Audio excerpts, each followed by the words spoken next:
Alright, so in today's lecture, we are going to see the structure of anther, pollen, and ovule.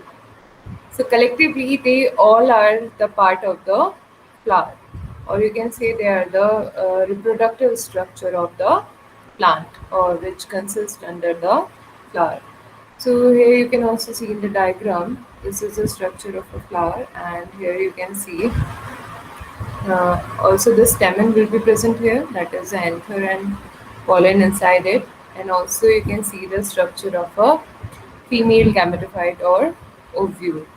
So here first we are going to see the part of the anther and pollen development process. So if we talk about the introductory part, so the this is the male reproductive part of the flower, and collectively the anther and pollen, or you can say the anther, filament, and inside the pollen, they are collectively called as a stem. So this is composed of a long tube that is called a filament. If we talk about the part of the stamen, there will be two major parts which come under the stamen portion. The very first here, the above one, that is the anther, or after anther they're having a long thread-like structure that is called the filament. Has a pollen producing structure on the end, so that pollen producing structure which is present at the head, that is called the anther. So we have to study what are the parts of anther and how anther will be developed inside a flower, and what are the uses of anther and how pollen will be developed inside the anther.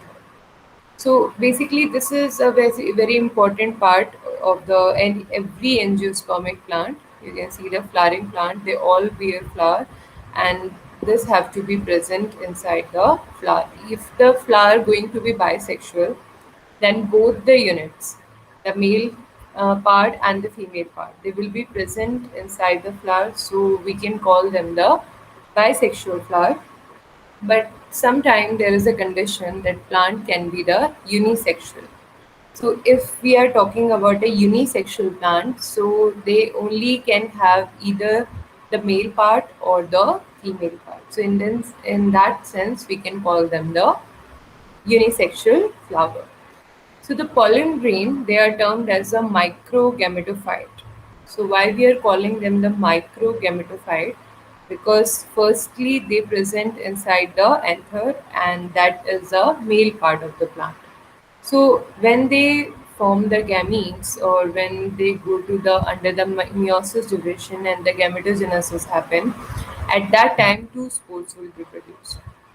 One is a microgamete and second is a megagamete. So if the uh, gamete will be the male gamete, we call them the microgamete. Or you can say that's why we are calling pollen as a microgamete, because pollen is a male gametophyte part, and that's why the pollen grain which is going for the pollination process act as a male gamete, and male gamete will known as a microgamete.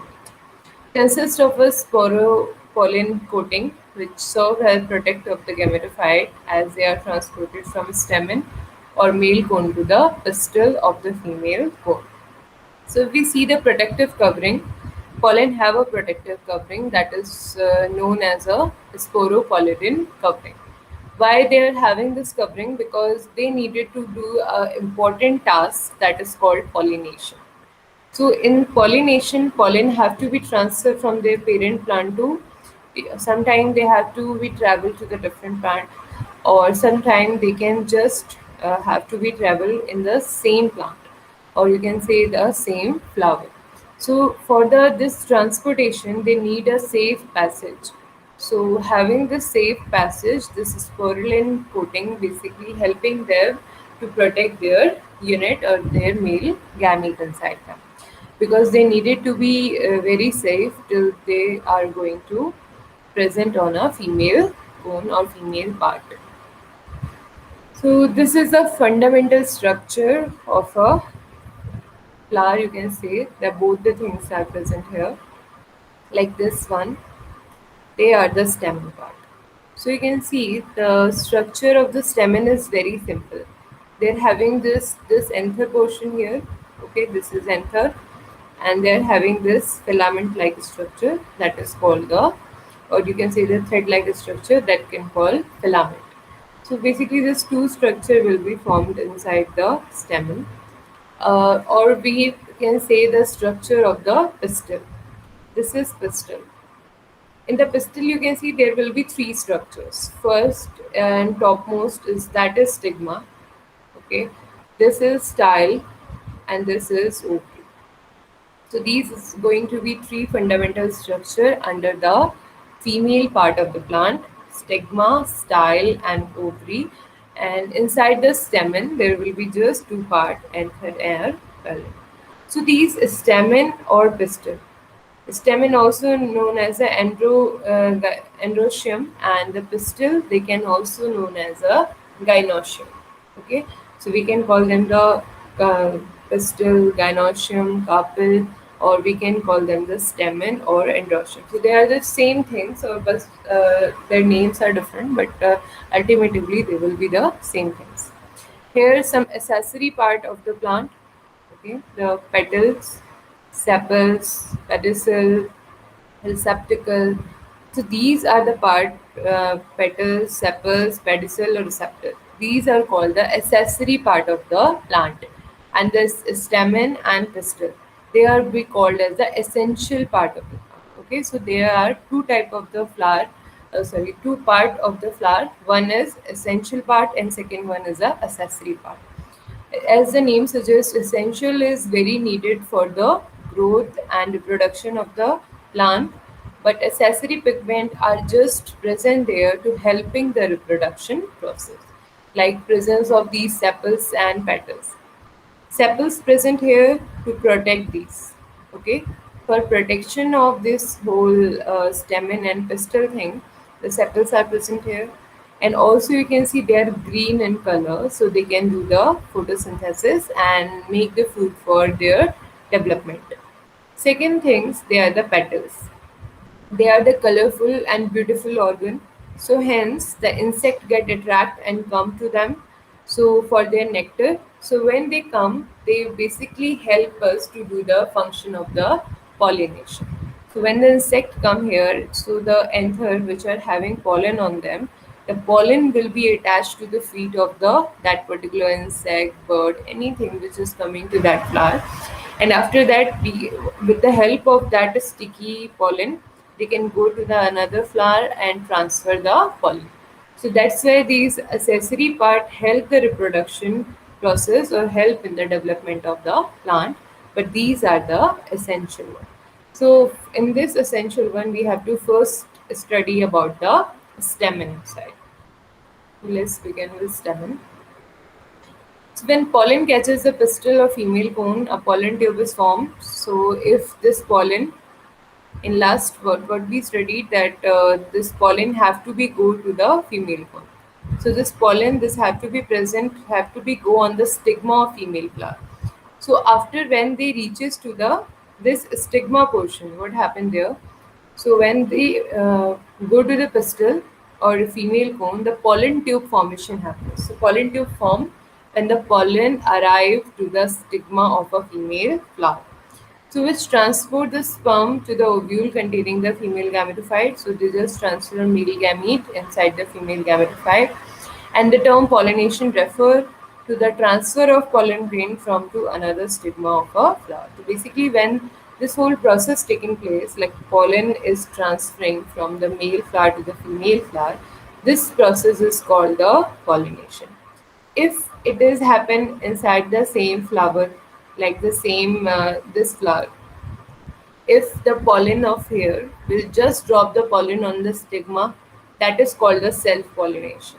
Okay, because they are fertilizing their same flower, so that's why the same parent plant having this pollen, and they're just dropping it to the their nearby stigma, so that time they will be called as a self pollination. But if the pollen from you can say, just take an example like that there is a flower A, and if the pollen will be taking the from the flower A and they are going to the flower B of another plant, so in that case we are calling them the cross pollination. So here the transferring of pollen can be done by two pollination mechanism. One is simple self-pollination and second one is a cross-pollination. So this is the structure we are going to study, is the anther, and anther is always a two-lobed structure, or you can say these are the bi-lobed structure because they are having this two lobes present inside them. So that's why we can call them the bi-lobed structure. And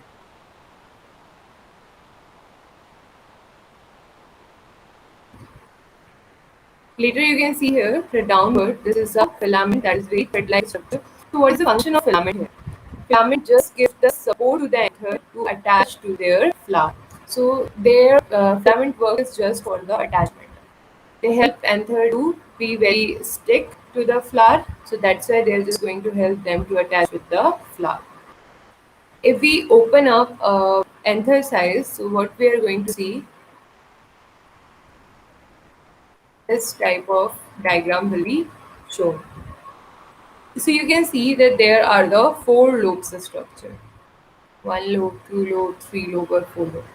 We studied that the anther is a bilobe structure. Okay, so this is one lobe and this is another lobe. So it can be called as dithecus or bilobe. So like they are having two theca or they are having two lobe. That's why we can call them the bilobe or dithecus.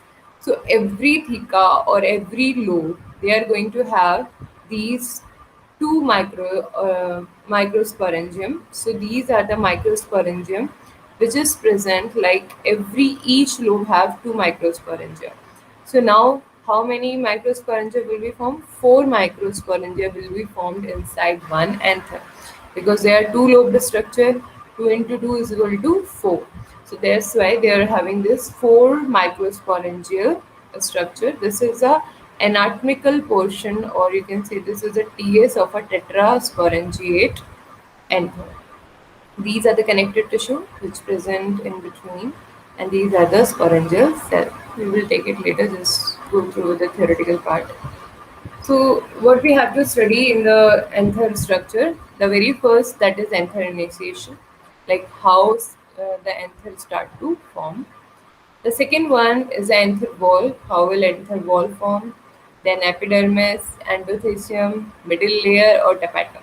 So these will be the layer which are going to cover the microsporangium, or you can say these are the covering of the anther, which help anther to develop and propagate. So a normal bithecus or dithecus anther is made up of the two another lobes. So there will be two lobes as we seen in the diagram. There are two lobes which are connected by a strip of sterile part called the connective. So this is, they are connected with this sterile part. Sterile means which are not fertile. So this connective tissue which are present in between these, they will be called as a sterile part.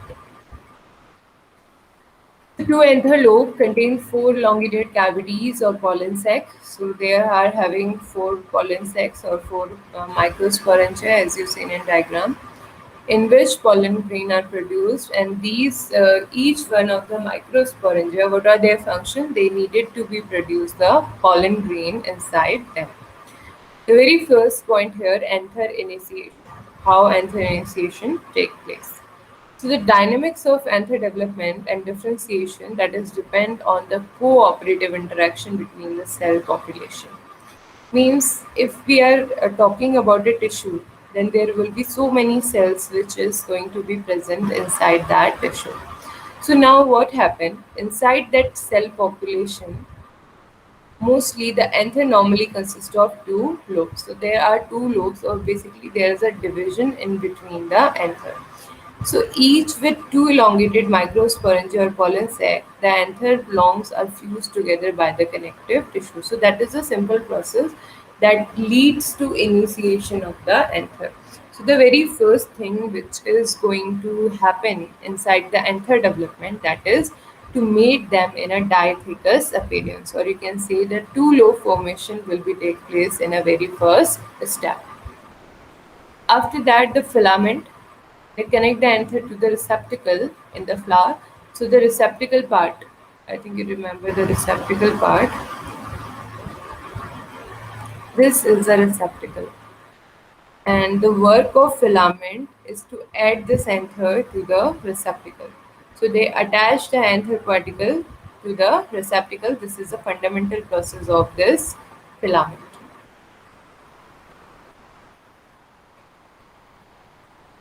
Now the filament has done their purpose, they just attach to that. A differentiated anther has severally highly specialized cell and tissue that are responsible for carrying out non-reproductive function and reproductive function. Now what happened? Differentiation process happen inside the anther. So differentiation process is a division of cell on the basis of their function. So we know that differentiation process how it takes place. Like the normal cell division, what happened? The same kind of cell will be divided. But in the case of differentiation process, here division will be take place on the basis of their function. Like what kind of function they are going to do, on that basis there will be division happen. So in the anther, there will be differentiation which is going to based on which one is going to be sterile and which one is going to be fertile. So there will be two type of tissue will be developed. One is a sterile tissue, second one is a fertile tissue. So the non-reproductive tissue that include epidermis, endothelium, tapetum, circular cell cluster, connective stomium, and vascular membrane. So now you can see there are several tissues which are non-reproductive, means which do not, or you can say which cannot do the reproduction. So we can call them the non-reproductive tissues. So under the non-reproductive tissue, what are the tissue or layers we are having? Epidermis, the outermost layer, endothelium, just after the epidermis, tapetum, the nutritive layer, circular cell cluster, so the cell cluster in which microsporangia will be developed, connective tissue or connective stomium, that is a place between two lobes, and vascular bundle. So vascular bundle, these things are the considered under a non-reproductive tissue. So each of these tissue and cell type carry out specialized tasks, but as they are not there for the reproduction, but they are having some specific functions to do inside the anther. So they are multitasking. There are several work which have to be performed by these tissues. In addition to these diploid sporophytic tissue, the anther also contain haploid microspore that fill the pollen sac and differentiate it into the pollen grain. So these were the tissues which are non-reproductive, but anther also have some tissue which are the reproductive tissue, or you can say these are the tissue which are going to form the pollen grain inside a microsporangia. So this is all about that first layer. You can see this is the epidermis. Just after the epidermis, this rounded cell layer, that is the endothelium. After the endothelium, we are having this middle layer formation. So you just have to remember the layers one by one. Very first epidermis, second endothelium, third middle layer, and fourth and last one is tapetum. So the most you can say nutritional layer, that is tapetum. So most of the nutrition that can be given here, that will be by the tapetum layer. So and these epidermis, endothelium, and middle layer, they function, endothelium and epidermis, they are solely function for the you can say protection. They are just doing the protection work. Middle layer endothelium, they have partially nutritional values also. Now you can see the table and you can see the cell or tissue type and their function. So what cell or tissue type will going to be have function, this will set here. The first here, connective tissue. So as the name suggests, connection. So that they will be present here to join the anther theca together. So as the anther is a two lobe structure, so these two lobes have to be connected. So these two lobes will be connected by these connective tissue. Second is circular cell cluster. These circular cell cluster will be present there for the dehiscence. When the pollen grain become mature, at that time, anther wall should be break out. So the breakout of that anther wall, that process is called the dehiscence, and at that time, this dehiscence can be held by these circular cell clusters. Third layer is endothelium here. So that the structure and support for the dehiscence. So these endothecium, they also help the circular cell cluster in the dehiscence of the anther. Next here, that is epidermis. So the structure and support prevent water loss, gaseous exchange, and dehiscence. So as epidermis do the same things in all other cells, like they provide a structure, they support, they prevent water loss and gaseous exchange because they are having stomata in them. So that's why they are having several function to do there. Next here, the microspore, or you can see the pollen grain. So these pollen grain, they are the cell which are going to be converted into the male gamete. So the pollen grain have a different role to play. Pollen grain and sperm cell development will be take place inside the microspore. Next is middle layer, that is also present for the structural and support and dehiscence. They also provide structure. They give support to the stomium. Sorry, they give support to the microspore to develop. So that's why these starting three layers, epidermis, endothecium, middle layer, they are all present there just to give the structure, support, and help in the dehiscence process. Stomium also have the same function. Now the tapetum. Tapetum is a very important layer. In each and every kind of tissue, whenever you listen the name tapetum, the only one thing have to be come into your mind, that is the nutritive tissues. So tapetum are the nutritive tissue which give whole soul the nutrition to the plant. So here they are the basic thing which going to be help in the development or release of tetrads. Now the vascular bundle. So vascular bundle, as you all know, what is the function of vascular bundle? Xylem and phloem come under the vascular bundle, and they are working for the transportation. Like if they wanted to do the water transportation, xylem will going to be help. If they wanted to do the food transportation, then phloem will going to help. So that's why they are present there just for the transportation process. Now this was all about the anther. Now we have to see what is the structure of pollen. So basically, pollen grains, they vary in size, shape, surface characteristics. So they are having different size, different shape, and different surface characteristics depending on the plant species in general. So basically, this will depend on the plant under which they are going to present. So this whole solely dependable on the plant. Basically, they are having two wall structure, or you can say there are double wall which going to be present in on the pollen. So one thin layer of composed of cellulose termed as the endospore. So one internal layer that can be composed of the cellulose. This is a thin layer or present inside. Outer layer that is compromised, or you can say that is made up of the sporopollen termed as the exospore. So there are two layers. One is endospore, second one is exospore. Endospore layer is thin layer made up of cellulose. Exospore layer, that is a thick layer and made up of the sporopollen. So these are the major layers which going to be present inside the pollen.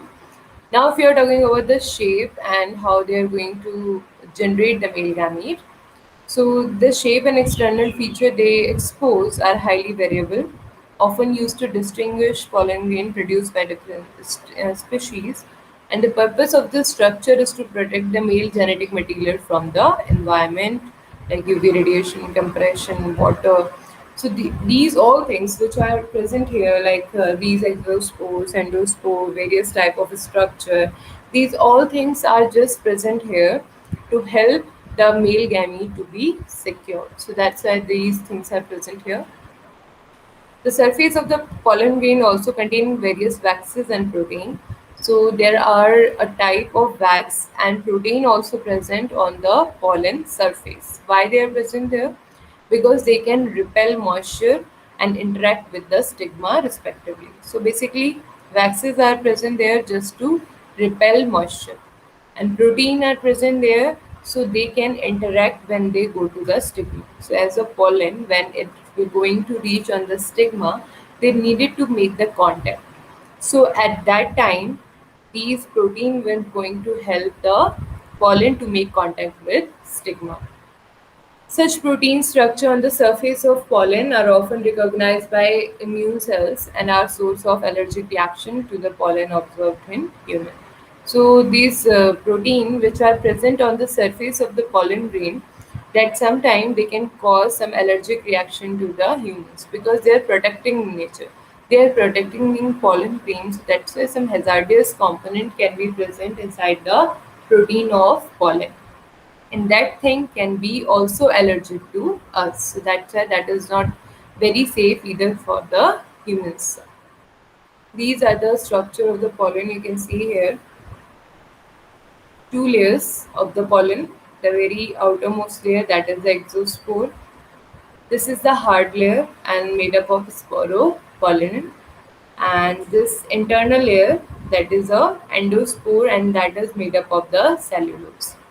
When pollen going to divide, or you can say when the pollen reaches to the stigma, they start dividing, and they divide into the two cells. Okay, when they go to the stigma and reaches to the stigma, they start dividing. So at that time, there will be two cells that will be formed. Okay, one cell that is a vegetative cell, and second small cell that is called the germinative cell. So this vegetative cell, which is just present here to give nutrition and support to the generative cell.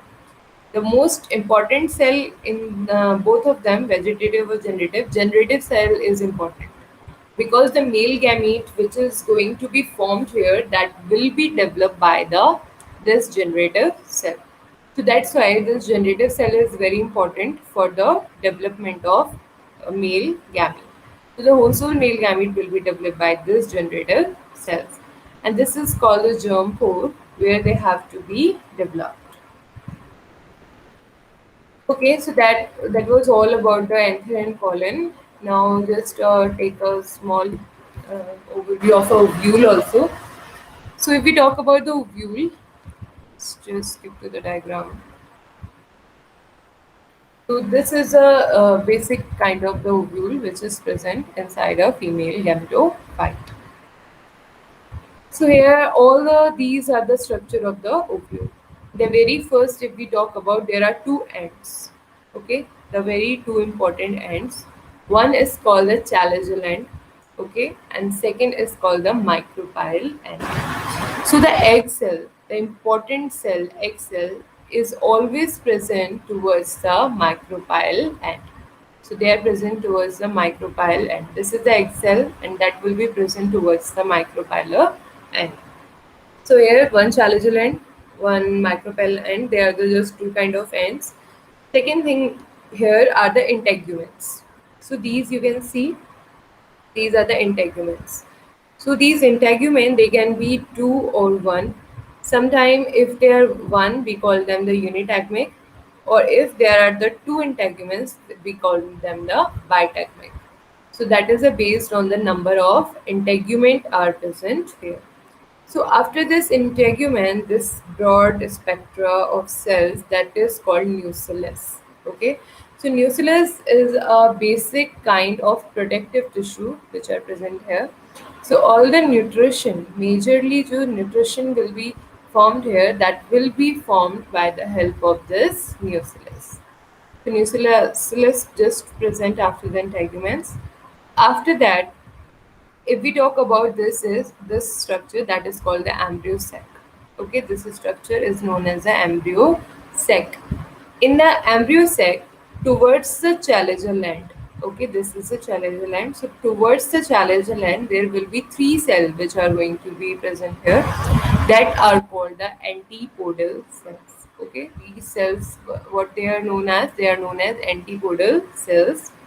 The center one, they are called the secondary nucleus. Okay, they are called the secondary nucleus, which are present in the center. At towards the micropyle, there will also three cells present. The center cell here, they called as the egg cell, and the two side by side cell which present below the egg cell in the sideward manner, they will be known as the synergids. So embryo sac, you can say there are 8 cell structure. three antipodal cell towards the chalazion end, three cells to synergid, or collectively that are called egg apparatus, means two synergids or one egg cell. So combine the two synergids or one egg cell, they can be called as the egg apparatus.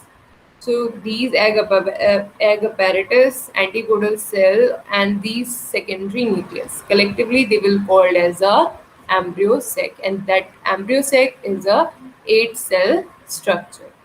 So this is about the internal ovule structure. Now, if we see these three things, that is a raphe, helium, and funicle. So this helium is a part of attachment of this funicle on the, you can say, on the ovule. So here will be a scar from which they are going to attach in the ovary, that is called the helium. Raphe is a part where this integuments will be going to start up. Funicle, this is the portion from which the ovule will be attached to the ovary.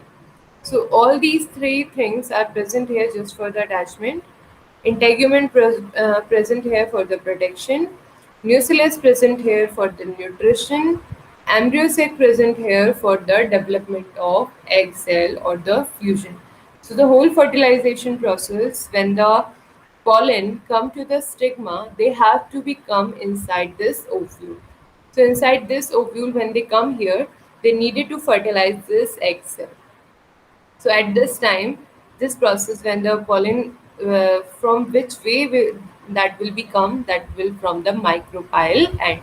So pollen always enter towards the micropyle end. So also you can see, if you wanted to have the theoretical part, if you wanted to see the theoretical part, you can also see like the funicle is very first cylindrical part, that is work as a placenta, or you can say they just attach to the ovule to the ovary wall.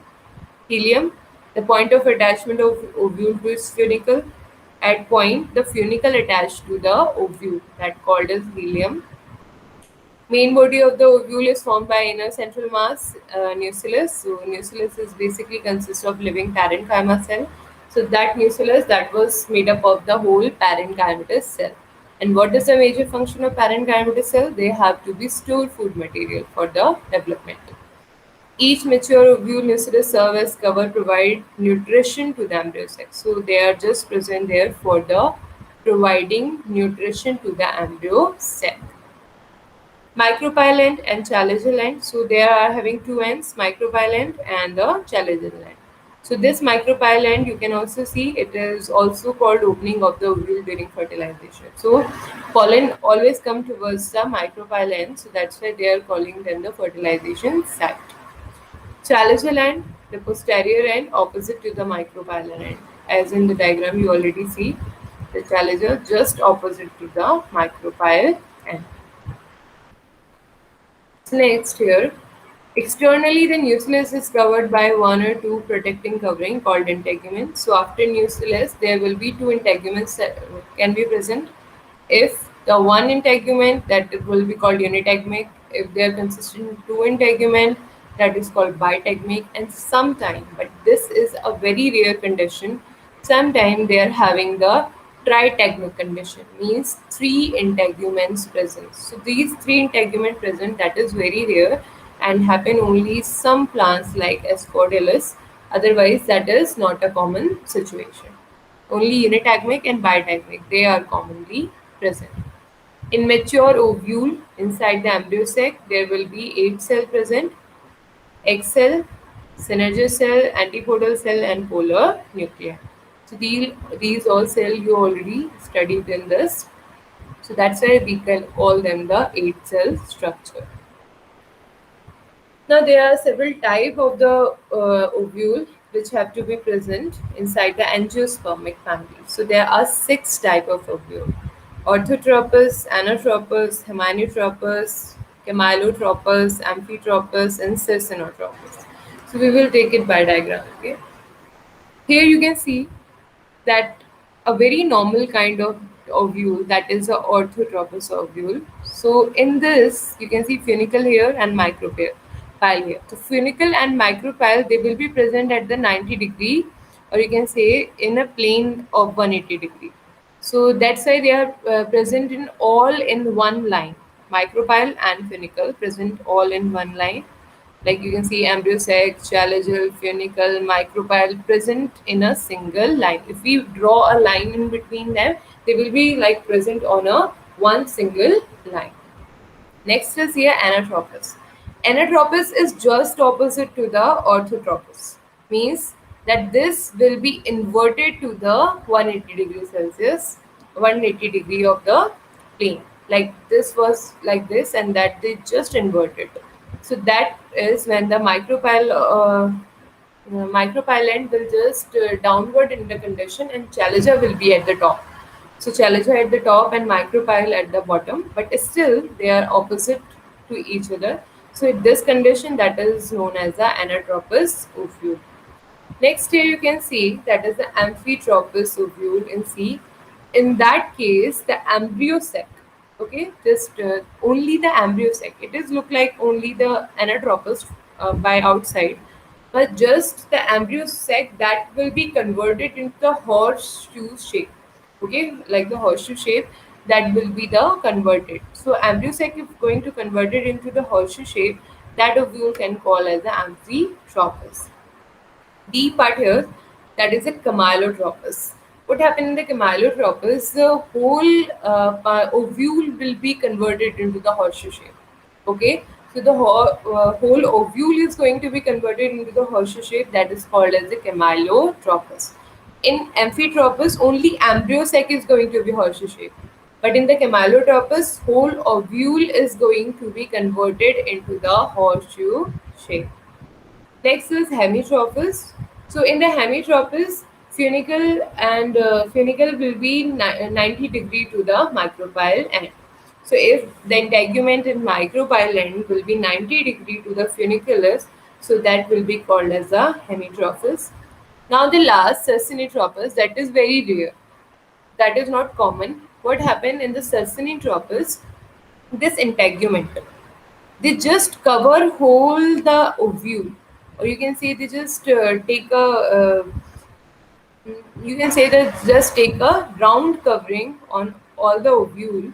So this kind of round covering of integument to the whole of the ovule, that will be called as a succinotropous. So that's a succinotropous ovule. They are not very common inside the angiospermic family. There is a representation of how embryosac going to be developed. So you can see here, this is a one cell of embryosac. Initially, there is only one cell in the embryosac. After that, they divide into two. After having this two division, the one cell of this two, they will be divided into the more, or you can say they are just going towards the polar ends. So getting towards the polar end, this polar thing happen inside the two division like meiosis. So first meiosis there will be two, and the meiosis two there will be the going to the particular poles. So after having particular pose, they will be going to again in meiosis two. They will be like two and two, four cell will be generated. Again, the meiosis third will happen. Four cell there and four cell there. So there will be, you can say, if you someone asks you how many meiosis division and mitosis division will be happen. So there will be two meiosis divisions. So one functional, second reductional, and there will be three mitosis division will be take place inside the embryosac. So here you can see four and four cells. Out of four or four, one from each pole. Okay, one from here and one from here. From both the poles, the one and one cell can be come at the center. This called as a polar nuclei because they come from the poles. One north and one south pole. So they are going to come at the center. So that's why we call them the polar nuclei. The above one, if the micropylon towards the micropylon, there will be the agapparatus, and towards the chalazial end, there will be three cells that are called as the antipodal cells. So this was all about the anther, pollen, and ovule. I think you got the structures. Still, if you have questions, you can ask. And I also think now you are able to answer these questions. Like flower with both androecium and gynoecium are present. So which kind of, matlab, which type of flower which are having both the things, androecium and gynoecium. And the transfer of pollen. Hmm? Ma'am, bisexual. Yes. And the transfer of pollen from anther to stigma is called Pollination. the two nuclei at the end of pollen tube are called two nuclei at the end of pollen tube. Ma'am, tube nucleus and some. नहीं तुमने third क्या बोला था generative nucleus and segment ठीक है because they are going to form at the stigma, so there will be a stigma molecule and one will be generator.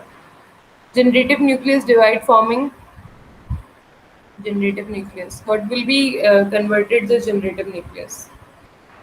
Ma'am, two male nuclei. Yes. The male reproductive part of a flower, the stamen, are collectively called Anther. the male reproductive part of flower, the stamen. Anther is a part of the stamen. Anther is a part. So collectively, what they called? I also call them a name, na anther. Another name of anther, or you can say another name of stamen. Androecium. That is androecium. The other name of the gynoecium is what we will call them the gynoecium Ma'am, petal. pistil. That is pistil. The petals are the leaves, colorful leaves of the flower. They are the pistil. Gynoecium other name is pistil. Okay, that's all for today. And if you're going to see some references also, so these are the references you can go through.